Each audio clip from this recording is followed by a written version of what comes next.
Hello, hello, hello, hello, hello. Welcome to my channel. Today I thought I will do something on limited supplies. A lot of us had to start somewhere in our journey of junk journaling. I didn't have any supplies when I first started. And realistically, I don't really need supplies because most of the stuff I use were and is around my home. I have got now various tools that make life easier, but to start the journey of junk journaling, I didn't need half the things I've already got. So what I'm going to do is show you what tools I had when I started, which is around my home. I started on limited supplies techniques, which I will make this in a few parts, this video. I would love newbies to the world of junk journaling who don't know where to start to have a starting point. One of my friends is doing the same thing but in a different way, which that's in making covers, pages, whatnot. In most groups that I belong to, we get offered freebies from time to time, and they can be utilised if you've got a printer and able to print. So what I basically come up with is the things I actually started with, and I would like to introduce them items. Oopsie daisy. Always happens to me. So, how I started is basically with bugger all supplies. But I did actually have everything in the house that I needed to start me on my journey. So tools, I felt we need the essentials, and we've already got them. Now, the thing that a lot of people don't have is a bone folder. You know, you don't really need a bone folder. You can actually use your scissors to press the paper down, but I'll elaborate on that further down the track. But pinky is ideal tool.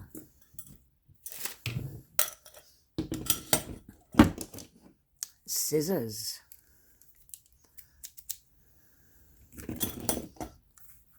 One of these, but please be very, very, I've unclipped it. Ooh, I always do this. Oops. One of these. Ideal. Oh, what have I done to it? I've unclipped it. But anyway. So, this is a journey of how I started my limited supplies techniques. So one of these is really, really handy. And I know most people have them. Your husband will have them lying around in the shed.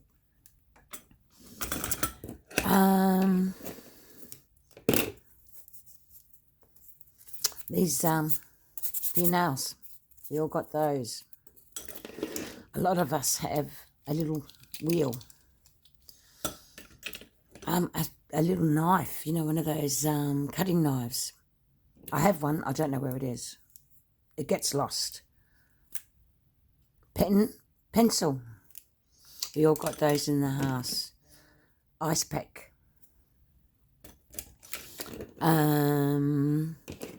Smaller scissors for cutting. Crochet hook. This works well if you want to score with a ruler. So you don't actually need to go shopping for these tools because they're readily available in your home. So that's those, and we'll put them aside. That's all you need. We all think we need a cutter. We all think we need this. We all think we need that.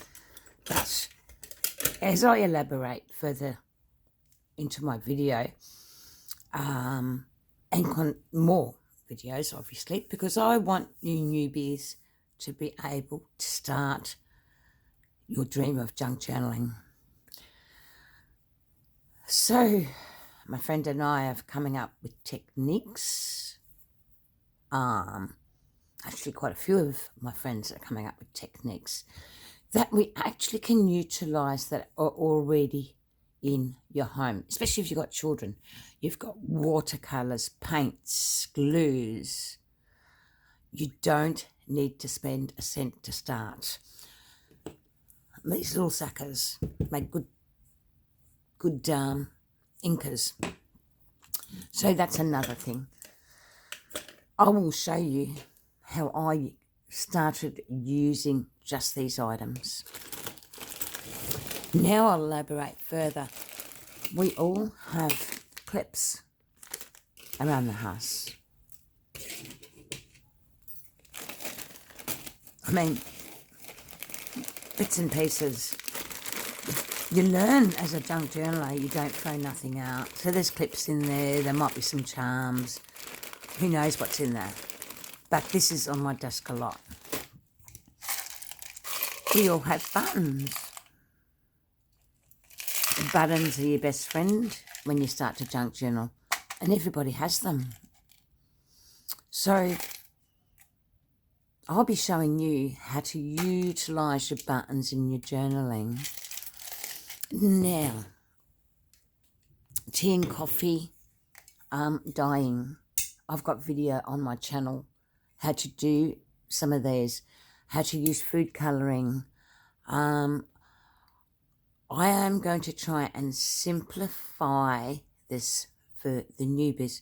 I'm even hoping some of our golden oldies, meaning not old, but people that are experienced will mentor a newbie. You know, to me, junk journaling is about having fun and utilising what we got without spending a great deal of money. We all started that way. So I'm just giving you some ideas. So that's that.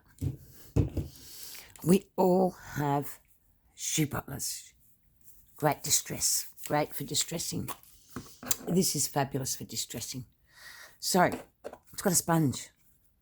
It's, I don't know, a couple of bucks. Go to the cheap shop, you find them. Glues, you can use your PVA, craft glue. These are cheap. You can use the cheaper version again. Glue stick. Everybody has a glue stick around the house. Everybody's got envelopes. And we'll show you lots of ways how to utilise your envelopes.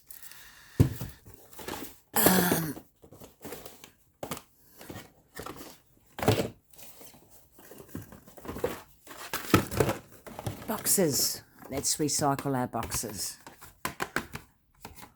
The inside of these are really good because you can back and make tags and cover these with your with tea or coffee stain paper.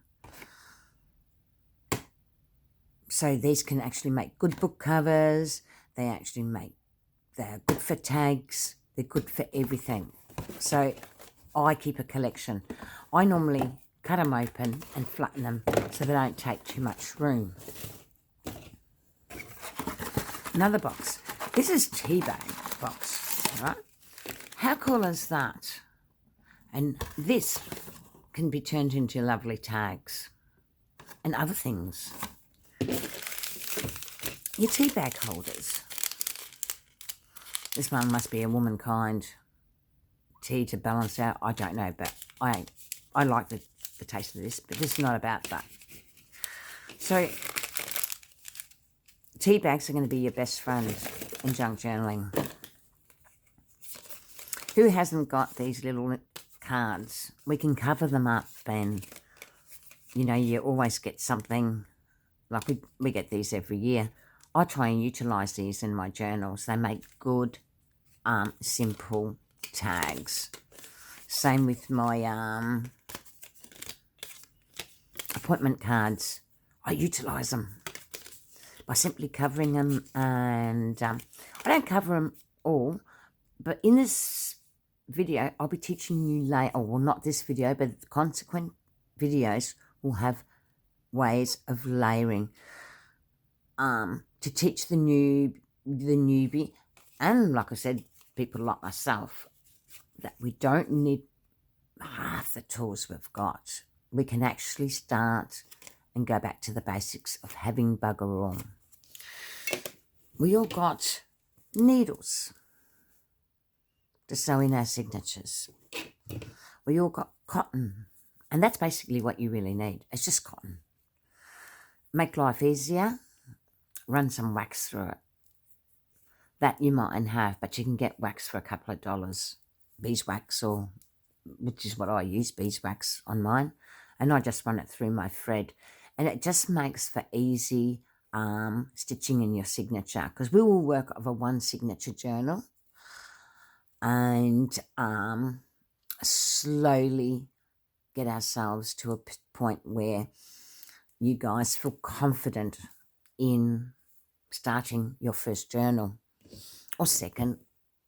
And now, talking about doing a one signature journal, the moment you learn how to do a one signature journal, you will actually learn that it won't take much for you to get to 2 signatures, 3 signatures, blah, blah, blah. The thing is to keep things simple to start off with. Now, another source for me is my fabrics. Now, my fabrics normally come from clothing that I don't use anymore. They come from the thrift store. I dye these, you know. Sometimes I don't, because I like the off-white. So I utilise the straps. I utilise everything in this, because this has got a lot of nice stuff, but it's just too small for me. So that's utilised. Everyone thinks they need good laces and all that. Well, your thrift store's got doilies for bugger all costs. So I use doilies a lot. And I utilise them in layers. I utilise them in just simple pockets. They're cheap. I think that was 50 cents. This one, I use this for basically anything to do with my book cover, generally. These are fantastic for covers. I paid $1 for about, how many is there? There must be 4, I think. There's 4. I paid $1. Very handy for your scrapbooking. Oh, sorry, for your junk journaling. I was a scrapbooker to start with. Well, actually, I was a lot of things before I started on junk journaling.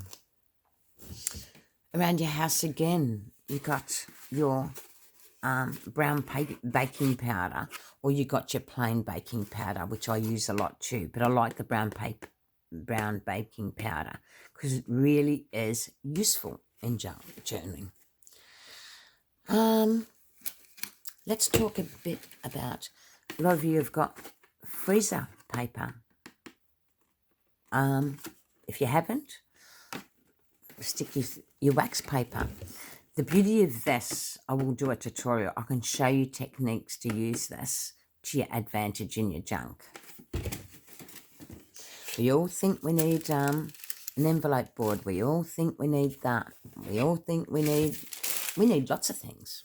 We actually don't. To get us on the road to junk journaling. Paper doesn't have to be dyed for junk journaling. You can actually, that's a scarf that I tore up. That's going to make a brilliant, I can use that for ribbon. And all I do is simply gather it together and just cut into it. Ideal for your tags. Like, this was a long one. This is what I've got left because I've utilised it. But I haven't used the blingy part yet. So, all these just simple thrift store buys. Cardboard. Wow, cardboard. These sometimes can be really ideal to make tags with. I just normally just use my blue stick. It adheres, paper adheres well to it, so you can actually make tags out of this. It might be that bit thick, but don't stress it out. It still works. So these are thrift store buys. Look at that paper. And it doesn't need to be dyed. You can use your watercolours, food dyes, tea mixtures. Look, in my channel, you'll probably find stuff there to start off with. A lot of you have songs from your kids when they were little, you know, like book of songs that you used to sing to them. That's another ideal book to use in your journals. You know, cut out the pages and all that. In the next video, I will teach you how to utilise these items I'm showing you today in your junking. This is tinted photocopy paper, ideal to print on. It's ideal to use as your pages if you don't want to dye your pages. It's ideal for your journals if you want to put photos in them. But I will elaborate more on tea dyeing and how to make it so that if you do put photos in your journals, that's not going to deter out your photo. And the only thing that's good for that, and again it's in your cupboard, is baking soda.